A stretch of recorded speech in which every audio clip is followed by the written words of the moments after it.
Bismillahirrahmanirrahim.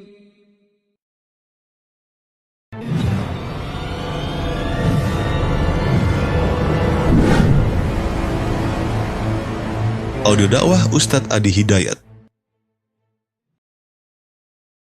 Kita lihat bagaimana tuntunan Rasulullah SAW mengajak kita untuk tarhib Ramadan, melapangkan hati kita, meluaskan wacana hati kita atau wajan hati kita untuk menyambut Ramadan dalam kebaikan. Dua tuntunan Nabi dalam tarhib Ramadan. Satu, tarhib sebelum Ramadan tiba. Tarhib sebelum Ramadan tiba. Tentunya di bulan Sya'ban.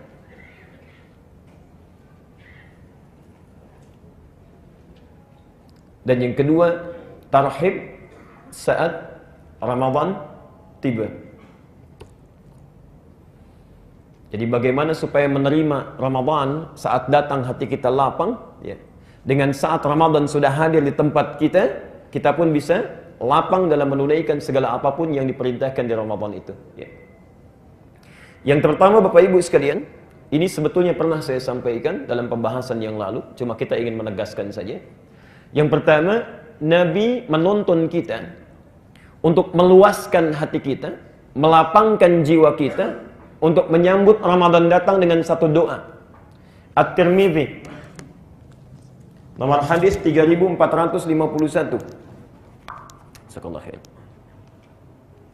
At-Tirmidzi nomor hadis 3451. Saya bacakan satu tuntunan saja. Yang belum sempat mendapati doanya, belum mencatat, belum mengamalkan, maka ini peluang terakhir untuk saya catatkan. Mulai besok kita bacakan, karena ini sunnahnya tinggal 2 hari lagi, Selasa dengan Rabu, ya. Anda perbanyak bacaannya, ya. Mintakan kepada Allah, mudah-mudahan dengan membaca itu Allah memberikan taufik kepada kita, bisa tarhib kita, ya. Kita lihat sumbernya di At-Tirmidzi nomor hadis 3451. Saya bacakan cepat, insya Allah kita sudah hafal karena saya sampaikan di berbagai tempat. Allahumma ahillahu alaina rahmukallah bil yumni wal iman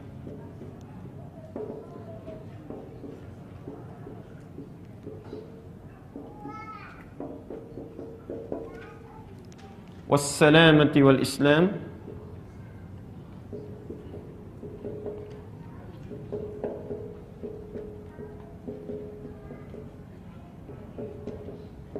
Rabbi wa Rabbukallah.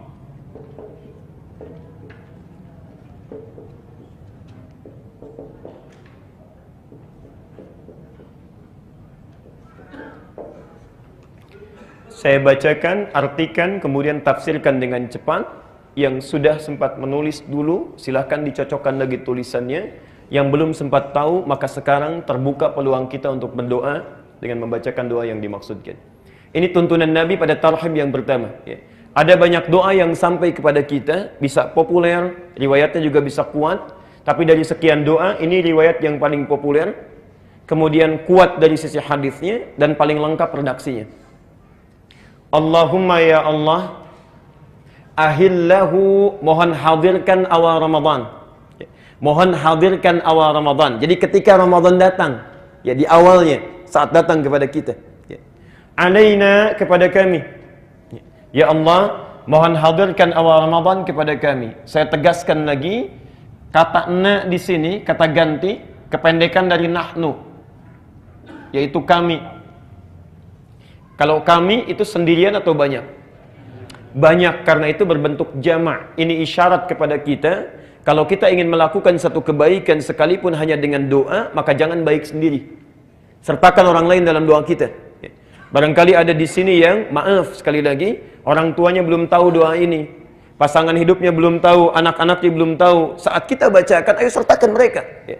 Karena itu di Quran Dan di hadis umumnya doa seringkali menggunakan kata ganti jamak. Nah, Rabbana la tu'akhidna in nasina.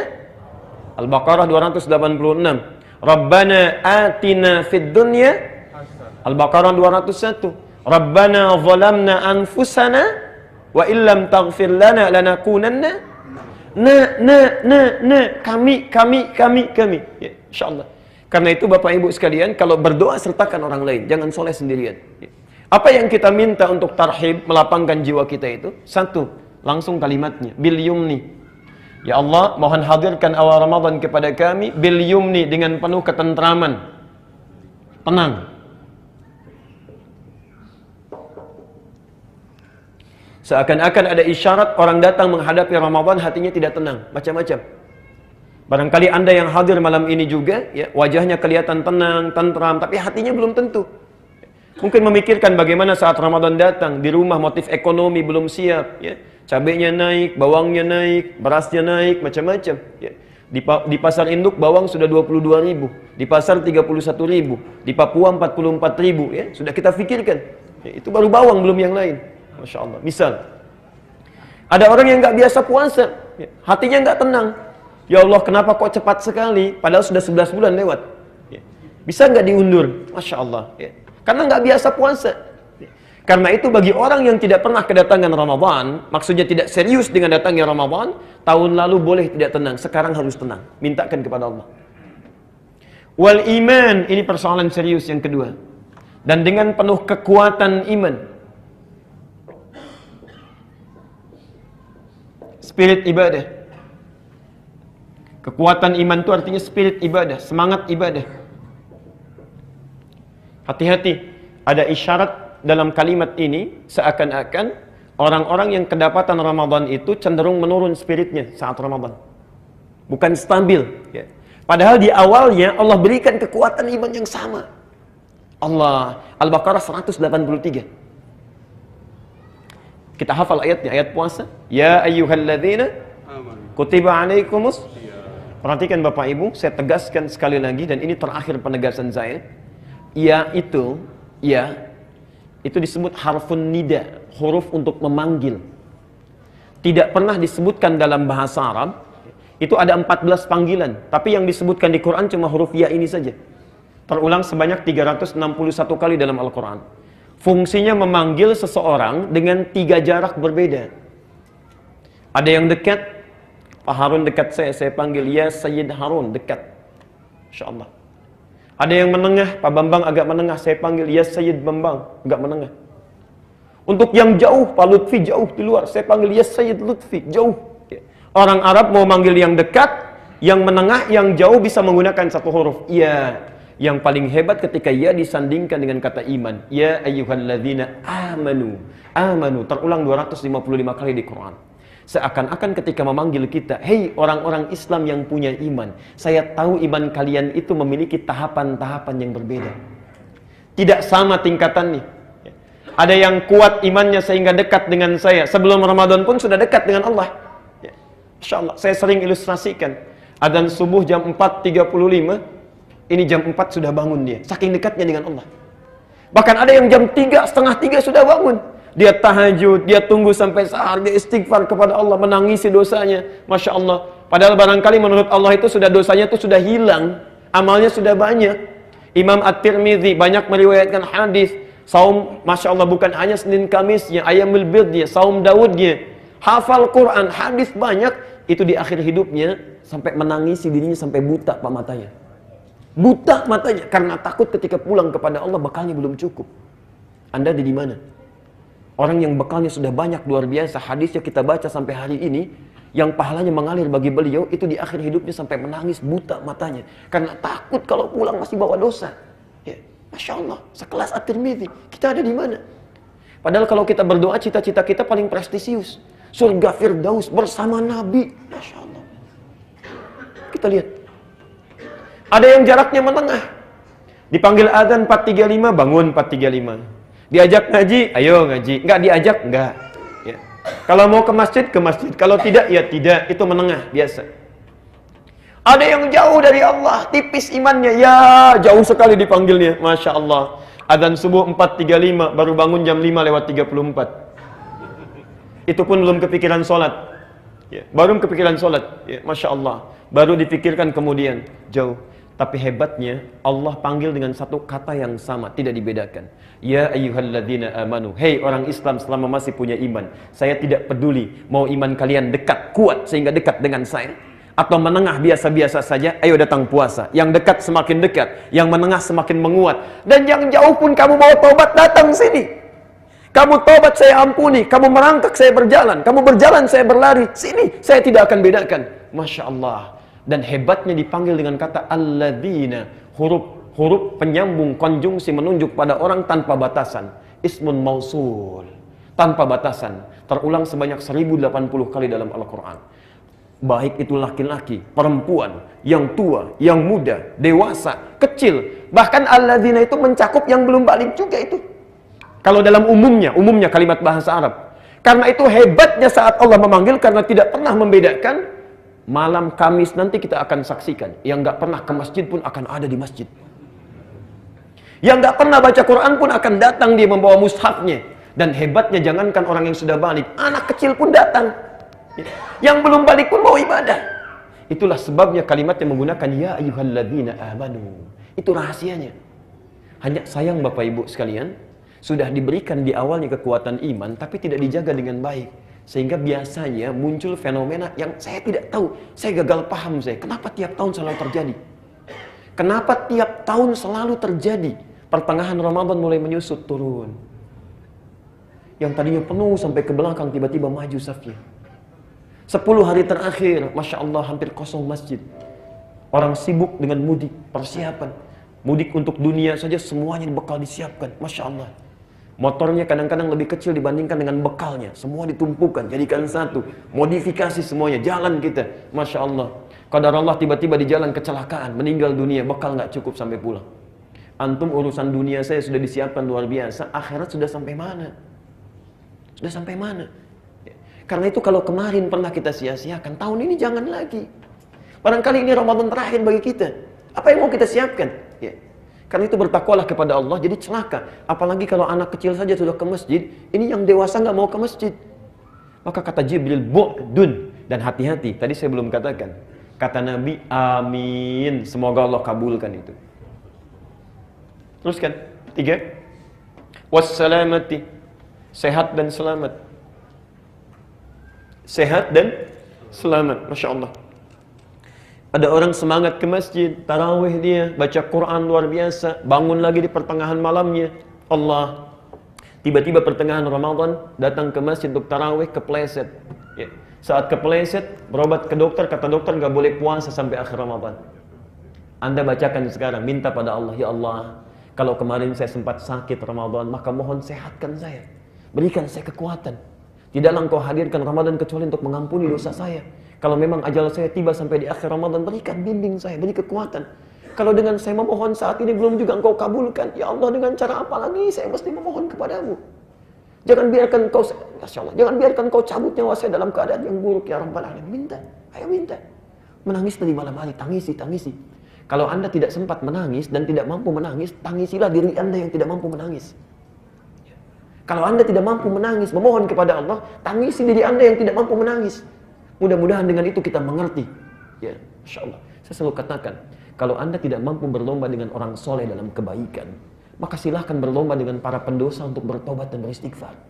Pilihannya cuma 2. Kalau Anda tidak mampu berlomba dengan orang soleh dalam kebaikan, silahkan berlomba dengan para pendosa untuk beristighfar dan bertobat. Allah. Yang keempat, wal Islam. Dan dengan kekuatan Islam. Apa bedanya dengan kekuatan iman? Kalau kekuatan iman itu semangatnya, spiritnya. Kalau kekuatan Islam itu ragam ibadahnya. Jenisnya, banyak sedikitnya, kuantitasnya. Karena itu rukun Islam selalu terkait dengan ibadah. Ada berapa rukun Islam? 5. 1, syahadat. Itu ibadah lisan. Kalau orang syahadatnya bagus, kata-katanya lembut. Kalimat thayyibah yang mengalir. Tidak menyakiti orang lain. Tidak tajam lisannya. Itulah syahadat. Yang kedua, sholat, ibadah ujung rambut sampai ujung kaki. Yang ketiga, zakat, ibadah harta. Yang keempat, puasa, sudah pasti. Kelima, haji, gabungan dari semuanya. Hebatnya saat Ramadan, Allah buka semua peluang ibadah itu. Anda tidak percaya silahkan. Sebelum Ramadan Anda pulang sekarang, di lampu merah ada yang minta, belum tentu Anda beri. Saat Ramadan yang nggak kelihatan mata pun Anda akan cari-cari. Berapa anak yatim di komplek kita ya didatang. Padahal sebelum Ramadan nggak kepikiran. Berapa fakir miskin di kampung kita ya didatang. Padahal sebelum Ramadan tidak pernah disebut-sebut itu. Dibuka peluangnya oleh Allah sebanyak-banyaknya dan dilipat gandakan pahalanya. Karena itu Bapak Ibu sekalian, kalau kemarin ada orang yang cuma tarawih tapi nggak mau baca Quran, ada orang baca Quran nggak mau sedekah, maka tahun ini minta kepada Allah, ya Allah kuatkan saya untuk beramal. Jangan jadikan ada kebaikan selain jadi peluang ibadah untuk saya. Sekalipun cuma memberikan air putih untuk orang buka, mengambil kotoran di masjid, menyimpan di tempatnya, Masya Allah pahala itu. Karena itu ulama hadis paling tidak suka dengan satu hadis palsu yang ditebarkan saat Ramadan. Niyamus shaimi ibadatun, tidurnya orang puasa adalah ibadah. Itu hadis palsu. Karena itu tahun ini jangan dipakai lagi. Pak kok tidur? Adik jangan lupa tidurnya orang puasa adalah ibadah. Itu hadis palsu. Karena itu menghapus peluang kita untuk ibadah. Orang baca Quran ini tidak karena tidur. Orang salat bangun, Masya Allah ini tidak karena tidur. Tidur yang wajar silahkan, tapi kebanyakan tidur itu persoalan. Tapi yang 4 ini tidak akan punya makna kalau tidak ada yang kelima. Perhatikan, Nabi menegaskan, langsung menunjuk pada para sahabat, menghadap. Perhatikan kalimatnya. Rabbi, lakukan semua 4 hal ini karena Tuhanku. Wa Rabbuka, dan Tuhanmu juga. Kenapa muncul kalimat yang kedua, wa Rabbuka? Ini untuk menepis, mencegah dari sejak awal satu pemahaman kalau nabinya meninggal Tuhannya bisa beda. Karena itu baik nabinya ada ataupun tiada, Tuhannya tetap sama. Allah, lakukan karena Allah. Maksudnya 4 hal ini jaga betul, ikhlas, lakukan karena Allah Subhanahu wa taala. Karena ada orang ibadah saat Ramadan motifnya macam-macam. Para imam yang ada di masjid hati-hati. Para juru dakwah. Kadang-kadang kita lupa. Saat kita sholat, orang-orang senang dipuji kita, lalu kita sholat berikutnya, setan masuk pada diri kita. Niatnya sudah berubah, bukan mengimami lagi supaya suara terdengar bagus oleh orang yang mendengar. Supaya kultum kita menarik bagi orang, orientasinya sudah lain. Allah, bertakwalah kepada Allah. Bu, Pak, mohon doakan kami ya. Mohon doakan. Supaya istiqamah menjaga keikhlasan. Karena orang pertama dihisab itu para ustaz, para ulama, para kiai. Itu yang pertama dihisab. Dan Abu Hurairah ketika menyampaikan hadis ini sampai pingsan 3 kali. Sampai pingsan 3 kali. Karena ada 3 golongan yang pertama dihisab, hampir kebanyakan masuk neraka, kecuali sedikit. Dan yang pertama kali adalah seorang alim. Seorang yang punya ilmu ketika dihisab, dia dipanggil oleh Allah. Madza bika, apa yang kau gunakan dengan ilmumu itu? Kata orang ini, laka untukmu ya Allah. Kata Allah, kadzdzab, bohong kamu itu. Jadi ada kadzibun, ada kadzabun. Kalau kadzib itu orang bohong biasa. Kalau kadzab betul-betul pendusta ini orang. Kadzab, bohong kamu. Sesungguhnya kamu mengajarkan ilmu itu karena ingin liyuqala alim, ingin disebut seorang alim, ingin populer, disebut hebat, ingin banyak jamaahnya, ingin luar biasa dikenalnya. Hati-hati. Hati-hati. Maka itu saya mohon tolong Bu, Pak, doakan. Ya, doakan kalau Bapak Ibu menemukan kekeliruan cepat ingatkan dan jangan fanatis. Nanti ketika keliru susah merubahnya. Susah merubahnya. Ayo ingatkan, berikan kebaikan. Karena manusia itu tempat kesalahan. Ya. Terutama juga seorang ustaz, seorang alim pasti pernah salah. Jadi tolong ingatkan. Ya. Yang kedua orang kaya yang dermawan saat di dunia. Kelihatannya dermawan. Ditanya oleh Allah dengan apa harta engkau gunakan ini. Dia katakan karena Allah. Kata Allah bohong. Kamu itu berderma supaya disebut orang yang dermawan. Dan yang terakhir orang jihad. Yang nampaknya seperti orang hebat calon ahli surga. Ternyata masuk neraka. Ketika dia berjihad, dia hanya ingin dikenal sebagai pahlawan. Maka semuanya diseret oleh malaikat, diperintahkan oleh Allah untuk dimasukkan ke dalam neraka. Kebanyakan mereka. Tolong doakan, berikan kebaikan, dan lakukan semua karena Allah. Termasuk Bapak Ibu. Kok tarawehnya nggak di Al-Ihsan sih? Aduh, kelamaannya di sana panjang. Mendingan di masjid ini bacaannya pendek, rokaatnya cepat juga. Nggak panjang-panjang, cepat keluarnya. Nggak sadar kita. Nggak sadar. Niat sudah bercampur. Mula-mula karena Allah, besok-besok jadi berubah. Ya. Karena itu bagian yang kelima, luaskan hati kita. Inilah tarhib pertama yang mesti kita hadirkan sampai dengan malam ini, sampai akhir Sya'ban. Kalau sudah diluaskan oleh Allah, yang pertama tenang hati, maka enak menyambutnya. Yang kedua wal iman, spirit sudah meluas, maka perhatikan, wajan hati kita menjadi semakin lebih luas. Kalau orang yang tempat hatinya cuma seukuran begini, walaupun siap menerima Ramadan, begitu tarawih sudah cukup baca Quran nggak bisa lagi karena tempatnya sudah nggak ada. Tapi Anda mintakan diluaskan, luaskan. Ada yang luas, maaf, tapi rendah, dangkal. Karena tidak pernah meminta yang keempat itu Islam. Diberikan ragam ibadah supaya dalam ke bawahnya, supaya dalam. Ya. Ada orang yang sudah luas, dalam juga. Dia nggak pernah berhenti dan masya Allah. Kalau ketinggalan satu ibadah walaupun cuma sunnah, menyesalnya luar biasa itu. Ada orang ketinggalan sunnah itu menyesalnya luar biasa. Ya Allah, kenapa saya nggak bangun tahajud tadi malam? Kira-kira menggantinya seperti apa? Ya Allah, saya nggak baca Quran, salah saya ini. Menggantinya bagaimana? Orang tertinggal yang wajib biasa-biasa saja, yang ini ketinggalan sunnah sudah menyesal luar biasa. Itu orang tingkat tinggi amalannya. Jadi kalau antum ingin dimudahkan Ramadan tahun ini, ayo bacakan. Mohonkan kepada Allah. Minta sampai batas terakhir. Ya. Ayo hari Rabu nanti sampai maghribnya kita mohonkan, lalu ketika datang Ramadan kita buktikan kepada Allah. Kalau orang berdoa itu harus membuktikan. Buktinya ya antum praktekkan. Jangan sekarang minta, begitu Allah kasih Anda nggak mau praktekkan. Ya Allah, kuatkan iman saya, dikasih kesempatan sehat sampai akhir Ramadan, Anda tinggalkan. Itu artinya sudah diberi tapi nggak mau ngambil. Yuk, saya ilustrasikan. Ramadan ketuk pintu pada kita. Assalamualaikum. Kita sudah bacakan doa ini. Kita katakan. Kan sudah tarhib ya? Kalau orang sudah tarhib, kalimat yang diucapkan apa? Tadi? Marhaban. Masya Allah. Marhaban. Jadi ketika Ramadan ketuk pintu. Assalamualaikum. Marhaban. Hati saya sudah luas. Silakan datang.